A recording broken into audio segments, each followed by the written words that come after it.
0.07 per 1,000 people. For a look at the figures, we're joined now on the line by Namibian Independent Journalist Shelley Petersen. A very good evening, Shelley, and thank you so much for speaking to us. Good evening. Hi from the land of the brave, and I hope your evening is going well. Well, it's going well, but somewhat surprised to hear about this. So we said 111 cases today alone, but we're still saying that Namibia still has a lower record of divorces. So can you just give us a clearer picture of what is happening here and why? Yeah, I think I don't want to say fashion, but being married and the idea of weddings truly is a trend in Namibia.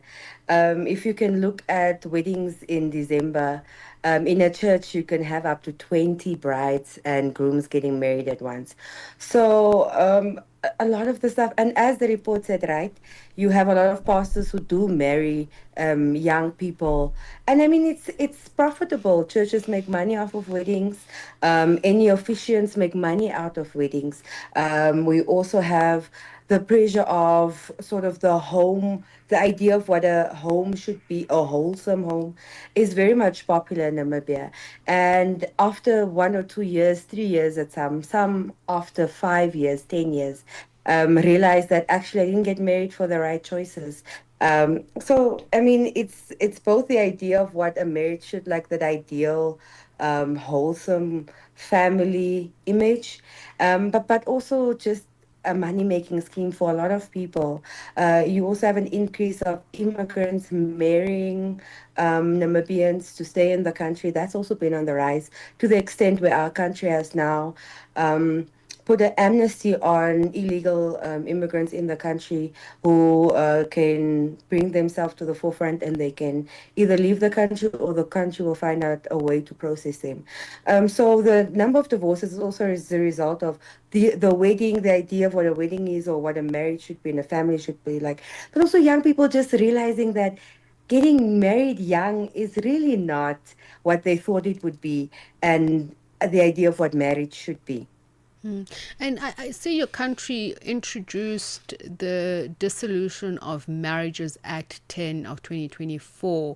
How did that overhaul, divorce laws, and explain to us about this no-fault divorce and how it decentralized court proceedings and replaced adultery and desertion with irretrievable breakdown? Let me give you a picture of what it was. Just a hint there that that law hasn't been enacted Enacted, and okay. implemented. So we have this law in place, but it can't be enacted because right now there is sort of a very uncomfortable relationships between our magistrates or our judicial commission and our minister of justice. They are at loggerheads over salary increments. But what this new law, the new divorced act, is supposed to do is take the current divorce proceedings, which is only allowed in our high courts, and we only have two high courts in the country. We have one in Windhoek and we have one in Oshakati, as you said. We have none in the south. And from Windhoek to the biggest town down south is about 4.5 hours. So that was also some part of the problem. A second problem is, like you said, the current law allows for no fault. So currently, if you want to divorce, there must be a partner who's at fault. Someone must be the problem. It can't just be we agree and we want to divorce. No, there must be a partner at fault.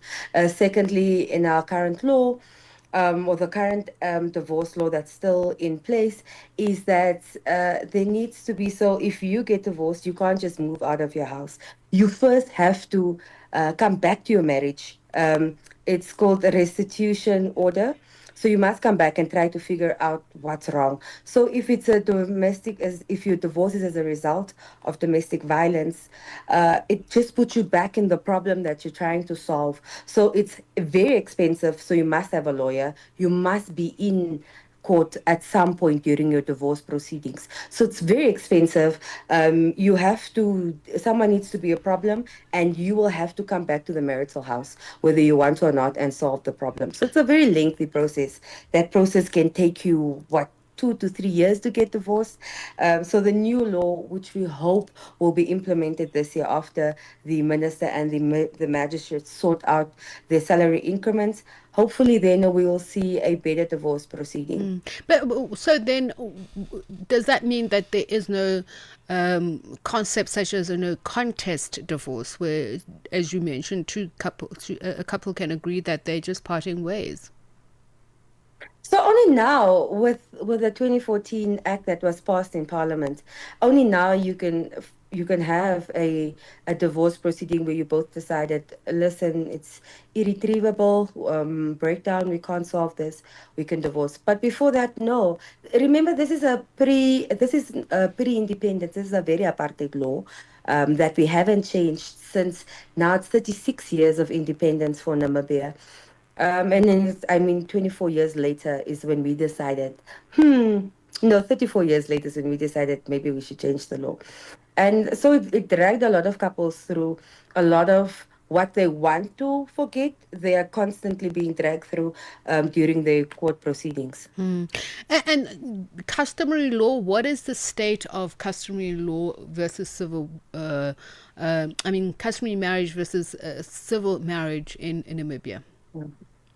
Yeah, so that is very much two different parts within the Namibian justice system. So you can get married, for instance, in customary law above the red line. So the red line was this line implemented during the apartheid era, which is still in place in Namibia, that you can get married within customary law above the red line, and then you can get married down the red line. So being polyamorous or having a polyamorous marriage does not exist in Namibia's law books. So you can, but there is this loophole which a lot of Namibians are taking advantage of or want to take advantage of. You can get married in the north of the country with customary law. So that will be a traditional wedding that is officiated by the headman of your village or officiant. Normally, sometimes it is a pastor up in the north. And then in just a little bit below the red line, which also south of the red line is where Windhoek is in. So you can come to Windhoek and you can have your civil marriage, and these two will never meet each other. Divorce proceedings in the customary is separate. Divorce proceedings here are separate. We currently have an accused person in court who was perhaps one of the first that we've seen openly admit that I am married to two wives, one in the north via customary and one in the south via civil law. Shelley, thank you so much for carrying that up. So the story is that Namibia is seeing a record number of divorces, but it is still significantly lower in terms of figures of the number of divorces that we're seeing in South Africa. And she's saying it's as a result of a number of things. The fashionability of weddings versus marriages. We're still saying the policy gaps, including lack of awareness in some of the rural populations there regarding of their rights under the new Dissolution of Marriages Act as well. That also plays a role in it. Shelley Petersen